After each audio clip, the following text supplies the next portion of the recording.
প্রিয় দর্শক সবাইকে স্বাগত জানাচ্ছি এনটিভির নিয়মিত স্বাস্থ্য বিষয়ক আয়োজন স্বাস্থ্য প্রতিদিন অনুষ্ঠানে। আপনাদের সাথে আছি আমি ডাক্তার সামিউল আওয়াল স্বাক্ষর। প্রতিদিনের মতো আজও আমরা একটি গুরুত্বপূর্ণ বিষয় নিয়ে কথা বলবো। আজ আমাদের আলোচনার বিষয় অল্প বয়সে স্ট্রোক। এই গুরুত্বপূর্ণ বিষয়টি নিয়ে আলোচনা করবার জন্য আজ আমাদের সাথে স্টুডিওতে রয়েছেন একজন বিশেষজ্ঞ চিকিৎসক। চলুন দর্শক, অনুষ্ঠানের শুরুতেই পরিচিত হয়ে আসে আমাদের আজকের অতিথির সাথে। ডক্টর নাজমুল হক 1980 সালের মে মাসে ফেনী জেলায় জন্মগ্রহণ করেন। তিনি 2004 সালে ঢাকা মেডিকেল কলেজ থেকে এমবিবিএস ডিগ্রি অর্জন করেন। এরপর তিনি চিকিৎসা বিজ্ঞানে উচ্চতর এমডি ডিগ্রি লাভ করেন। বর্তমানে তিনি নিউরোসায়েন্স হসপিটালের নিউরোলজি বিভাগের সহকারী অধ্যাপক হিসেবে কর্মরত। আপনাকে স্বাগত জানাচ্ছি আমাদের আজকের এই আয়োজনে। আপনাকে ধন্যবাদ স্যার, অল্প বয়সে স্ট্রোক আমরা অনেকের ক্ষেত্রেই দেখি যে বয়স একেবারে কম দিকে রয়েছে, কিন্তু তাদের ক্ষেত্রে স্ট্রোকের ঝুঁকি রয়েছে কিংবা স্ট্রোক হচ্ছে, সেটি আসলে কেন হচ্ছে?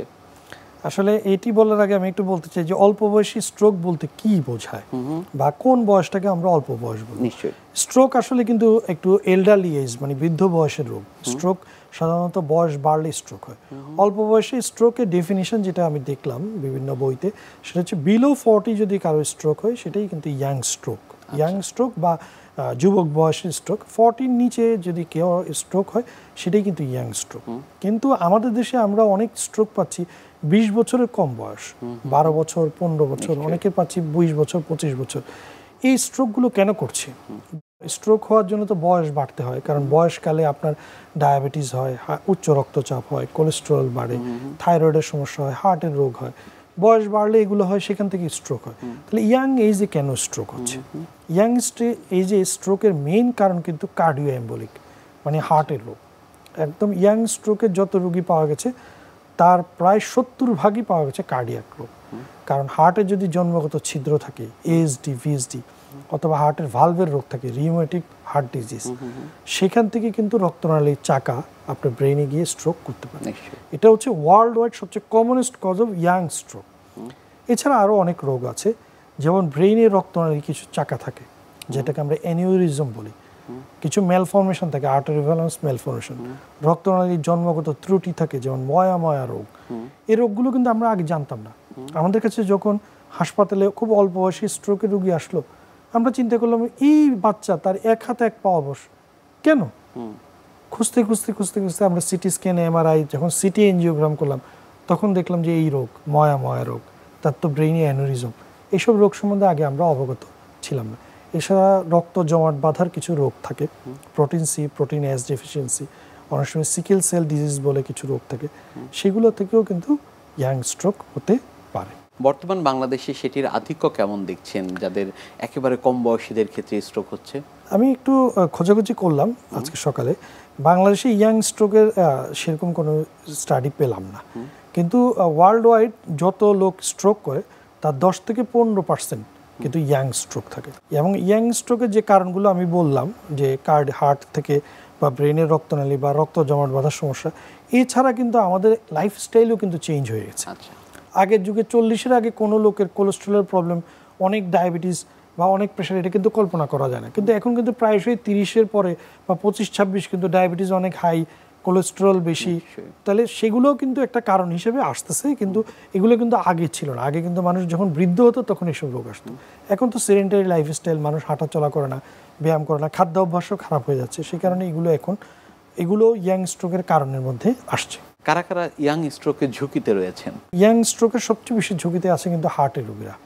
যাদের ভালভুলার হার্ট ডিজিজ থাকে তাদেরকে আমরা বলি যে এম্পিরিক্যালি একটা অ্যান্টিপ্লেটেলেট ড্রাগ অ্যাসপিরিন তোমরা দিয়ে দাও, কারণ এদের বিশেষ করে রিউমেটিক ভালভ ডিজিজ যাদের থাকে ওদের স্ট্রোক একদম ইনভেরিয়েবলি লাইফের কোনো না কোনো টাইপের স্ট্রোক হয়েই যাবে। সুতরাং ওদেরকে কার্ডিওলজিস্টরাও ইদানিং দিচ্ছে। আমরা প্রায় তাদেরকে একটা এম্পিরিক্যালি এমনিতেই অ্যান্টিপ্লেটেলেট দিয়ে রাখতে চাই। এছাড়া ব্রেইনে যে রোগগুলো, ময়া রোগ বা অ্যানুরিজম বা এটা আসলে আগে থেকে ডিটেক্ট করা খুব ডিফিকাল্ট। কিন্তু কারো ফ্যামিলিতে যদি এই রোগ থাকে তখন ফ্যামিলি মেম্বারদেরকে কিন্তু স্ক্রিন করার রুলস ইন্টারন্যাশনালি আছে। যেমন কোনো একজন ফ্যামিলি মেম্বারের অ্যানুরিজম আছে, সে স্ট্রোক করার পর জানা গেল, তখন কিন্তু বাকি ফ্যামিলি মেম্বারের আপনি এনজিওগ্রাম করে দেখতে হবে যে তাদের মাথায় এই রোগ আছে কিনা। এছাড়া রক্ত জমাট বাঁধার রোগগুলো যেমন সিকেল সেল ডিজিজ, থ্যালাসেমিয়া, এগুলো যদি থাকে তখন কিন্তু আপনি স্ট্রোক করার চান্স বেশি। অনেক সময় ইয়াং কিছু মানুষ থাকে ওবেস হয়ে যায়, থাইরয়েডের রোগ থাকে, ডায়াবেটিস থাকে, হাই ব্লাড প্রেশার থাকে, বয়স কিন্তু কম, 26, 25, 30, 35, কিন্তু এর মধ্যে এইগুলো আসে, সেও কিন্তু স্ট্রোকের রিস্কে এবং একই রকম রিস্কে বৃদ্ধ মানুষদের মতো। পরীক্ষা নিরীক্ষার যে বিষয়গুলো রয়েছে সেগুলো আপনারা কিভাবে নিশ্চিত করে থাকেন? ইয়াং স্ট্রোকের একটা পেশেন্ট যখন আসে তখন আমাদের মন খারাপ হয়ে যায়, কারণ জীবনের এতটা অংশ তার পড়ে আছে, এর মধ্যে সে একটা স্ট্রোক করলো। তখন আমরা ইন্টেন্সিভলি সার্চ করার চেষ্টা করি যে এই রুগী কেন স্ট্রোক করলো। প্রায়শই দেখা যায় রুগীর অ্যাটেন্ডেন্টরা বা রুগী আমাদেরকে একটা ক্লু দেয় যে আমার তো আগে থেকে হার্টের অপারেশন হয়েছে বা হার্টের রোগ আছে। তখন আমরা কার্ডিয়াক রিলেটেড পরীক্ষা নিরীক্ষাগুলো করি, ইকো, ইসিজি এগুলো করে দেখতে চাই যে তার হার্টের কন্ডিশনটা কি। অনেক সময় ব্রেনের বিশেষ করে হেমোরেজিক স্ট্রোক হলে, যদি হেমোরেজিক স্ট্রোক, ইয়াং স্ট্রোক যদি হেমোরেজিক হয়, তখন আমরা ব্রেনের সিটি এনজিওগ্রাম বা এমআরআই এনজিওগ্রাম করে দেখার চেষ্টা করি যে ব্রেনের মধ্যে কোনো অ্যানিউরিজম বা কোনো এভিএম বা কোনো রক্তনালী চাকা এই সমস্যাগুলো আছে কিনা। আচ্ছা, এছাড়া আমরা যদি কোনো কিছু না পাই তখন আমরা খোঁজার চেষ্টা করি যে তার কোয়াগুলেশন ডিফেক্ট, মানে রক্ত জমাট বাঁধাতে সমস্যা আছে কিনা। তখন আমরা ব্লাডের বিভিন্ন হেমাটোলজিক্যাল টেস্টগুলো করতে থাকি, করে দেখার চেষ্টা করি যে তার এই সমস্যাগুলো আছে। এছাড়া রুটিন টেস্ট যেমন সুগার, কোলেস্টেরল, থাইরয়েড, এগুলো তো আমরা টেস্ট অবশ্যই করব। কাউন্সিলিং এর বিষয়টি আপনারা কিভাবে নিশ্চিত করে থাকেন? অনেকে আসলে মানতে রাজি হন না যে একেবারে এত কম বয়সে স্ট্রোক হয়েছে। এই ক্ষেত্রে কাউন্সিলিং এ খুব গুরুত্বপূর্ণ একটা বিষয়। কাউন্সিলিংয়ের বিষয়টাকে আমরা 3টা ভাগে ভাগ করি। 1 নম্বর বিষয় হচ্ছে যে ইয়াং স্ট্রোক তো বেশিরভাগ ক্ষেত্রে এটা একটা কারণ থাকে, কারণটা আইডেন্টিফাই করার চেষ্টা করি এবং ওই কারণটার সমাধান করার চেষ্টা করি। সেটা যদি অ্যানুরিজম হয়ে থাকে তাহলে তো তাকে সেটা সার্জারি করতে হবে, কয়েলিং করুক অথবা ক্লিপিং করুক, যে কোনো একটা সার্জারি করতে হবে, সেটা আমরা এনকারেজ করি। নাহলে কিন্তু এই স্ট্রোক থেকে সে ভালো হলো, সেই অ্যানুরিজম কিন্তু আবার রাপচার হবে এবং সে এখন ইয়াং আছে, একটু বয়স বাড়লে আবার স্ট্রোক করবে। সুতরাং অ্যানুরিজম যদি আমি সিকিউর না করি তার ব্রেইনের, সেটা অ্যানুরিজম হতে পারে, কয়েলিং হতে পারে, ময়া হলেও কিন্তু একটা সার্জারি করতে হয়, ব্রেনের সার্জারি করতে। এগুলো না করলে কিন্তু যে ইয়াং বয়সে তার স্ট্রোক এটা আবার হবে। হার্টের অনেক সময় হয় কি ভালভুলার হার্ট ডিজিজ থাকে, মাইট্রাল ভালভুলার হার্ট ডিজিজ থাকে, সে অপারেশন করে না, সেখান থেকে স্ট্রোক হচ্ছে, তখন তাকে আমরা এনকারেজ করি যে তুমি পিটিএমসি বা এই অপারেশনগুলো করো। সেকেন্ড কাউন্সিলিং আমরা যেটা করি, ইয়াং স্ট্রোকের কিন্তু আউটকাম খুব ভালো। আচ্ছা, পক্ষাঘাতগ্রস্ততা ইয়াং স্ট্রোকে কম হয় যদি ভালো ফিজিওথেরাপিতে উন্নতি বয়স্কদের চেয়ে বেশি ভালো হয়।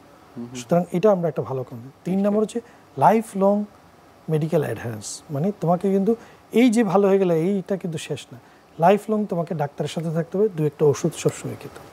সেক্ষেত্রে আসলে পরবর্তী সময় ফলো আপটি আপনারা কিভাবে নিশ্চিত করে থাকেন? আসলে ইয়াং স্ট্রোকের প্রতিটা রুগীকে আমরা প্রথমে যখন ছুটি দিই বলে যে 2 weeks পরে আমাদের সাথে দেখা করার জন্য আমরা ইভ্যালুয়েট করি যে তার কার্ডিয়াক ফাংশন, তার নিউরোলজিক্যাল ফাংশন বা তার হাতে পায়ের ফাংশন এগুলো কেমন ইমপ্রুভমেন্ট হলো। তারপর থেকে আমরা তাকে 6 weeksly ফলো আপ করতে থাকি এবং সে যত সুস্থই হোক একটা ফলো আপের মধ্যে তাকে থাকতে হয়, কারণ এইসব স্ট্রোকের পিছনে কোনো না কোনো কারণ থাকে। আর যদি তার স্ট্রোকের কারণগুলো ট্রেডিশনাল কারণে চলে যায়, যেমন diabetes, high blood sugar, cholesterol, তাহলে এইগুলো আমরা রেগুলারলি মনিটর করতে থাকি এবং তাকে হেলদি লাইফস্টাইল ফলো করার ক্ষেত্রে এনকারেজ করতে থাকি। চিকিৎসা পদ্ধতি যখন একেবারে ইয়াংদের ক্ষেত্রে স্ট্রোক হচ্ছে, সেটিতে কোনো তারতম্য আছে কিনা? অবশ্যই চিকিৎসা পদ্ধতি আছে। ইয়াং স্ট্রোকের ক্ষেত্রে আমরা কারণ খোঁজার চেষ্টা করি বেশি, আচ্ছা, এবং বেশিরভাগ কিন্তু ওল্ড স্ট্রোকে আমরা কারণের চেয়ে চিকিৎসা বেশি করতে চাই। ইয়াং স্ট্রোকে কারণ খুঁজে বের করতে না পারলে, কারণ আমরা জানি যে তার বয়সটা কম এবং কারণ যদি আমি ঠিক না করতে পারি এটা আবার হবে, এটা হচ্ছে একটা চিকিৎসার ক্ষেত্রে প্রথম তারতম্য। 2 নম্বর জিনিস হচ্ছে ইয়াং স্ট্রোকে আমরা যে ট্রিটমেন্টগুলো দিতে চাই এগুলো আমরা ডাইনামিক্যালি খুব র্যাপিড দিতে চাই, কারণ যেহেতু তার বয়স কম, খুব র্যাপিড যদি আমরা দিতে পারি তাহলে আউটকাম ভালো হবে বলে আমরা ধারণা করি। 3 নম্বর হচ্ছে ইয়াং স্ট্রোকের শল্য চিকিৎসা বা সার্জারির রোল বেশি। যে কোনো কিছুতেই আমরা খুব সার্জিক্যাল ইন্ডিকেশন থাকলে খুব দ্রুত সার্জারিতে চলে যেতে চাই, কিন্তু একই সার্জিক্যাল ইন্ডিকেশন যদি 65 বছর বা 75 বছরের লোকের থাকে, একটা অ্যানুরিজম থাকে, আমি চিন্তা করি তার লাইফের আর কতটুকু বাকি আছে, সার্জারি করে আমি এই অ্যানুরিজমকে আর কতদিন সিকিউর করবো, প্লাস তার কোমরবিডিটি আছে অনেক কিছু, সে এই ফিটনেস আছে কিনা। কিন্তু ইয়াং স্ট্রোকে আমি এত কিছু ভাবি না, অ্যানুরিজম আছে, দ্রুত আমরা এটা হয় কয়েলিং করবো বা ক্লিপিং করবো, এই 3টা পার্থক্য আছে। অনেকেই তো অপারেশন করাতে রাজি হন না, তাদের ক্ষেত্রে কি করণীয়? আমাকে দেখতে হবে যে এই রোগটার অপারেটিভ ইন্ডিকেশন কেমন। যেমন ব্রেইনে যদি অ্যানুরিজম থাকে বা এভিএম বা আর্টারিভেনাস ম্যালফরমেশন থাকে বা ময়া বা ব্রেইনের রক্তনালীর যদি জন্মগত কোনো ত্রুটি থাকে, এটা আসলে সার্জারি না করলে মেডিকেল ম্যানেজমেন্টে কি এটার কোনো ম্যানেজমেন্ট আছে? কোনো ম্যানেজমেন্ট নেই। মেডিকেল ম্যানেজমেন্টে এইবারের স্ট্রোক তার ভালো হবে, এবারে যে রক্তক্ষরণটা হয়েছে সেটা সুস্থ হবে, কিন্তু ভবিষ্যতের রক্তক্ষরণ কি আপনি কোনো ওষুধ দিয়ে প্রিভেন্ট করতে পারবেন? কোনো ওষুধ নাই। সুতরাং সত্যটা আপনাকে বলতেই হবে যে তুমি সার্জারি না করতে পারো, কিন্তু এটার একটাই ট্রিটমেন্ট, দ্যাট ইজ সার্জারি, সেটা তাকে বলে দিতে। পারিবারিক ইতিহাস ইয়াং স্ট্রোকের ক্ষেত্রে কতটা গুরুত্বপূর্ণ? অবশ্যই গুরুত্বপূর্ণ, কারণ অ্যানিউরিজমগুলো কিন্তু ফ্যামিলিতে রান করে, এবং এই যে অন্যান্য রোগগুলো এগুলোও কিন্তু ফ্যামিলিতে রান করে। রিউমেটিক ভালভুলার হার্ট ডিজিজ এগুলোও কিন্তু ফ্যামিলিতে রান করে, এবং অনেক সময় দেখা যায় যে হার্টের যে জন্মগত ত্রুটি এগুলো কিন্তু বাচ্চা মা বাবার ব্লাড গ্রুপিং, ব্লাড টাইপিং এবং আরএস ইনকম্প্যাটিবিলিটি এগুলোর সাথে কিন্তু এগুলোর যোগাযোগ আছে। সুতরাং ইয়াং স্ট্রোকের ক্ষেত্রে ফ্যামিলি হিস্ট্রি একটা খুব গুরুত্বপূর্ণ। অনেকের ফ্যামিলিতে টাইপ 1 ডায়াবেটিস থাকে, তো সেটা কিন্তু ফ্যামিলি হিস্ট্রি কিন্তু খুব গুরুত্বপূর্ণ। সুতরাং ইয়াং স্ট্রোকের ক্ষেত্রে অবশ্যই ফ্যামিলি হিস্ট্রি খুব মেটিকুলাসলি নিতে হবে, এবং পার্সোনাল হিস্ট্রিও খুব মেটিকুলাসলি নিতে হবে। অল্প বয়সে যাদের স্ট্রোক হচ্ছে তাদের পরবর্তীতে আবার স্ট্রোক হওয়ার ঝুঁকি কতটুকু রয়েছে? রোগের কারণ ভিত্তিতে এই পার্সেন্টেজটা ডিফার করবে। যেমন যদি কার্ডিও এম্বোলিক হয়, যে কারো হার্ট থেকে গিয়ে স্ট্রোক করেছে এবং সেটা ভালভুলার হার্ট ডিজিজ বা যে কোনো হার্টের জন্মগত ফুটা থাকতে পারে, সেখান থেকে যদি স্ট্রোক করে থাকে, এটা যদি আপনি সিকিউর না করেন, মানে যে হার্টের যে অপারেশনটা বা যে সার্জারিটা দরকার সেটা করে ওই রোগটা যদি প্রতিরোধ না করেন, এটা কিন্তু আবার হবে। এবং recurrence rate as high as 60%, recurrence rate as high 28 to 60% আপনার রিকারেন্স রেট। সুতরাং আপনি কারণ আইডেন্টিফাই হলো সেটাকে সিকিউর করতে হবে। অ্যানিউরিজম রাপচারের একটা স্টাডি আছে, ইউসুয়া স্টাডি, সেখানে দেখা গেছে অ্যানিউরিজমের সাইজ, শেপ এবং কোন ব্রেনের কোন সার্কুলেশনে অ্যানিউরিজম আছে এটার উপর ভিত্তি করে আপনার রাপচার রেট ডিপেন্ড করে। কিন্তু ওভারঅল মোদ্দা কথা একটাই, যে ব্রেনে যদি রক্তনালীর চাকা থাকার কারণে আপনার যদি স্ট্রোক হয়ে থাকে, সেই চাকা আপনাকে কয়েলিং অথবা ক্লিপিং এই দুই পদ্ধতির মাধ্যমে, একটা মাথা কেটে আর একটা মাথা না কেটে, এই দুই পদ্ধতির মাধ্যমে আপনাকে ওই রক্তনালীর চাকাকে অবশ্যই বন্ধ করতে হবে, নাহলে এই স্ট্রোক ভালো হবে, আবার কিন্তু আপনি স্ট্রোক করবেন। সুতরাং ইয়াং স্ট্রোকের ক্ষেত্রে রিকারেন্স রেট খুব হাই, আবার আপনি সুস্থও থাকতে পারেন সবসময় যদি ডাক্তারের পরামর্শ অনুযায়ী আপনি আপনার রোগের কারণকে প্রতিহত করেন। কারণ যদি আপনি প্রতিহত না করেন, কারণকে যদি রেখে দেন, আপনি স্ট্রোক তো আবার করবেনই। ইয়াং বয়সে স্ট্রোক করার পর 24 থেকে 72 ঘন্টার মধ্যে পুনরায় আবার স্ট্রোক হতে পারে কিনা? হ্যাঁ, অবশ্যই হতে পারে। এটা আসলে ইয়াং বয়সে স্ট্রোক হলে অনেক সময় কার্ডিও এম্বোলিক স্ট্রোক, আমরা যদি কার্ডিয়াক থেকে হার্ট থেকে আপনার থ্রম্বাস যাচ্ছে, থ্রম্বাসের একটা ছোট অংশ ডিসলজ হয়েছে, পরের অংশ কিছুক্ষণ পরে ডিসলজ হয়। বিশেষ করে আমরা দেখেছি যাদের মাইট্রাল ভালভুলার হার্ট ডিজিজ থাকে, তাদের দেখা যায় প্রথমে একটা ছোট স্ট্রোক হয়েছে, 24 ঘন্টার মধ্যে দেখা যায় বা 48 ঘন্টার মধ্যে পরবর্তী স্ট্রোকটা খুব বড় একটা স্ট্রোক হয়। এটা কিন্তু হতে পারে। এবং অ্যানিউরিজম যেটা, রক্তনালীর চাকা যেটা বলি, এটার কিন্তু সবচেয়ে বেশি আবার রাপচার হওয়ার চান্স প্রথম 24 ঘন্টায়। ফার্স্ট 24 আওয়ার্সে আপনি রোগীকে যদি ভালোভাবে ট্রিট করতে না পারেন, ওই রক্তনালীর চাকা থেকে আবার ব্লিডিং হবে, এবং এটার হার সবচেয়ে বেশি প্রথম 24 ঘন্টায়, তারপর কিন্তু প্রথম 14 দিন। ইয়াং স্ট্রোকের ক্ষেত্রে ফিজিওথেরাপির গুরুত্বপূর্ণ ভূমিকা রয়েছে কিনা? সব স্ট্রোকে তো ফিজিওথেরাপির ভূমিকা আছে, ইয়াং স্ট্রোকের ভূমিকা একটু বেশি। কেন বলি কি, ইয়াং স্ট্রোকে আমরা একটা কথা বলি নিউরোনাল প্লাস্টিসিটি, মানে নিউরনগুলো রিভাইভ করা, মাসেলগুলো রিভাইভ করা এবং নিউরোমাস্কুলার জাংশনগুলোর আবার ফাংশন করার ক্ষমতা বেশি থাকে। সুতরাং এই রোগীকে যদি আমি ফিজিওথেরাপি দিই, তার নর্মাল লাইফে ফেরত আসার সম্ভাবনা অন্য আরেকটা বয়স্ক রোগীর চেয়ে বেশি। অনেক সময় তো আমরা এমন দেখি ইয়াং স্ট্রোক, হেমিপ্যারেসিস ছিল, এক হাতে এক পা অবশ ছিল, পরবর্তীতে রোগী চেম্বারে আসলে হতবাক হয়ে যায়, কিচ্ছু নেই, একদম সুস্থ হয়ে গেছে। সুতরাং ইয়াং স্ট্রোকে ফিজিওথেরাপির ভূমিকা ওল্ড স্ট্রোকে ফিজিওথেরাপির ভূমিকার চেয়ে বেশি আমি মনে করি। অনেক সময় রোগীরা চিকিৎসকের কাছে জানতে চান যে স্ট্রোক হওয়ার পরবর্তী সময় ফিজিওথেরাপি নিচ্ছেন, সেই অবস্থা থেকে উত্তরণ হতে বা ভালো হতে কতদিন সময় লাগতে পারে? এটি স্ট্রোকের টাইপ, তার হেমিপ্যারেসিসের ধরন এবং হেমিপ্যারেসিসের সাথে মানে পক্ষাঘাতগ্রস্ততার ধরন এবং পক্ষাঘাতগ্রস্ততা কত তীব্র, এগুলো অনেক কিছু ফ্যাক্টরের উপর ডিপেন্ড করে। সাথে অ্যাসোসিয়েটেড ডিজিজ, ডায়াবেটিস, থাইরয়েড বা হাই প্রেশার এগুলো আছে কিনা, এরকম অনেকগুলো ফ্যাক্টরের সাথে নির্ভর করে যে পক্ষাঘাতগ্রস্ততা বা তার এক হাতে এক পা অবশ হওয়াটা কত দ্রুত উন্নতি হবে।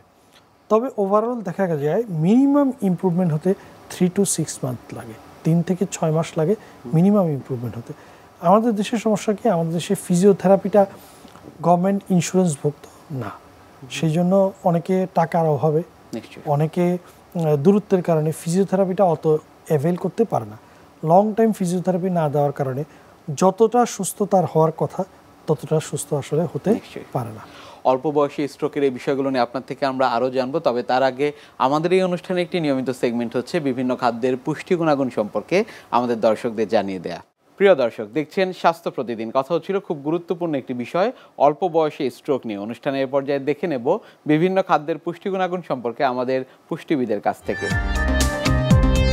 ইউরিন ইনফেকশন জনিত সমস্যা অনেকের মধ্যেই কিন্তু দেখা যায়, সেটি পুরুষ হোক কিংবা মহিলা হোক।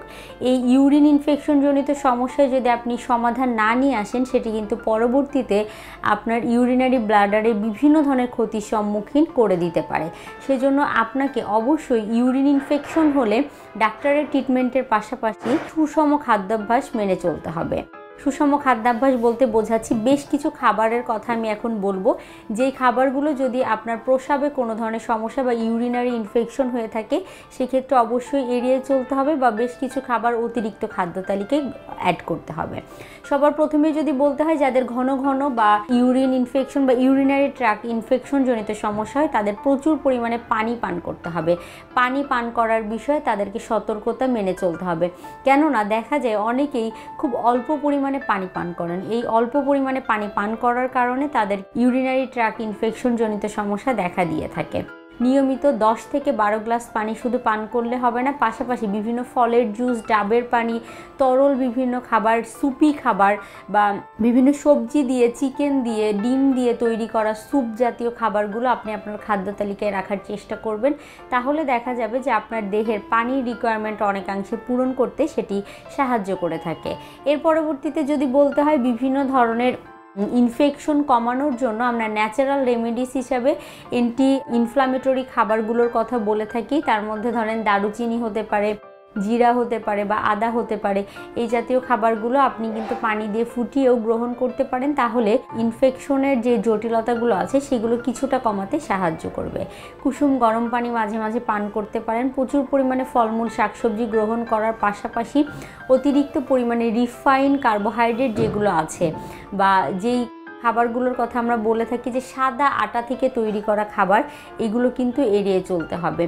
যেমন সেটি পাউরুটি হতে পারে, সেটি পাস্তা হতে পারে বা বাইরে থেকে কিনে নিয়ে আসে বিভিন্ন ধরনের বার্গার, স্যান্ডউইচ বা এই জাতীয় খাবার যেগুলো আছে এগুলোও কিন্তু এড়িয়ে চলার চেষ্টা করতে হবে। টেস্টিং সল্ট, ক্যাচআপ এই জাতীয় জিনিসগুলো এড়িয়ে চলতে হবে, কেননা এগুলো কিন্তু দেখা যায় যে আপনার ইউরিনারি ট্র্যাক্ট ইনফেকশন জনিত সমস্যা বাড়িয়ে দিতে পারে। লাল মাংস, গরুর মাংস, খাসির মাংস, ভেড়ার মাংস, দুম্বার মাংস এগুলো এড়িয়ে চলার চেষ্টা করতে হবে, কেননা অতিরিক্ত লাল মাংস গ্রহণ করার ফলে এই জটিলতাগুলো বেড়ে যেতে পারে।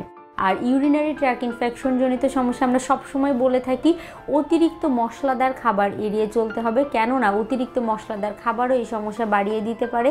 কম মশলা জাতীয় পাতলা তরল লিকুইড যে খাবারগুলো আছে সেগুলো তো গ্রহণ করবেন, তরকারিগুলো ভুনে নেওয়ার পরিবর্তে চেষ্টা করতে হবে সেগুলো পাতলা ঝোল করে তৈরি করে গ্রহণ করার জন্য। এরপরে যদি অন্যান্য খাবারগুলোর কথা বলতে হয়, যে আপনি আপনার খাবারের যে তালিকায় carbohydrate, protein, fat, vitamin, minerals, পানি এটির একটি গুড রেশিও তৈরি করে গ্রহণ করার চেষ্টা করবেন, তাহলে দেখা যাবে সেটি কিন্তু আপনার এই সমস্যাগুলো সমাধান করার ক্ষেত্রে সাহায্য করবে। আর যাদের ফ্রিকুয়েন্টলি বা বারে বারে ইউরিনারি ট্র্যাক্ট ইনফেকশন জনিত সমস্যা হয় তারা অবশ্যই ডাক্তারের অবজারভেশনে থাকবেন, তাহলে দেখা যাবে যে এই সমস্যাগুলো কিন্তু প্রকট আকার ধারণ করবে না। অল্প বয়সী যাদের স্ট্রোক হয়ে গিয়েছে তাদের জন্য আপনার কোনো পরামর্শ রয়েছে কিনা? যাদের অল্প বয়সী স্ট্রোক হয়ে গিয়েছে, ইয়াং স্ট্রোক যেটা আমরা বলি, তাদের প্রতি আমার পরামর্শ হচ্ছে যে আপনার স্ট্রোকের নিশ্চয়ই একটা কারণ আছে। সেই কারণটা হার্টের হতে পারে, ব্রেইনের হতে পারে, অন্য কারণও হতে পারে। যে কারণে থেকে থাকুক, কারণকে আইডেন্টিফাই করে দিয়েছে ডাক্তার, সেই কারণের সঠিক সমাধান নিন। এবং ডাক্তার যদি আপনাকে কোনো সার্জারির কথা বলে থাকে, সে সার্জারি করে ফেলেন। ইয়াং এইজে ওই সার্জারি করলে আবার স্ট্রোক আপনার হওয়ার সম্ভাবনা থাকবে না। 2 নম্বর বিষয় আমি যেটা বলতে পারবো, ইয়াং স্ট্রোকে ফিজিওথেরাপি নিলে হাত পা প্যারালাইসিস যেটা, সেটার উন্নতি সবচেয়ে বেশি হয়। খুব ভালো ফিজিওথেরাপি নেন এবং লং টাইম, ডাক্তার যতদিন বলে ততদিন পর্যন্ত ফিজিওথেরাপি নেন, প্রায় সুস্থ অথবা একদম কমপ্লিট সুস্থ হওয়ার সম্ভাবনা আপনার খুব বেশি।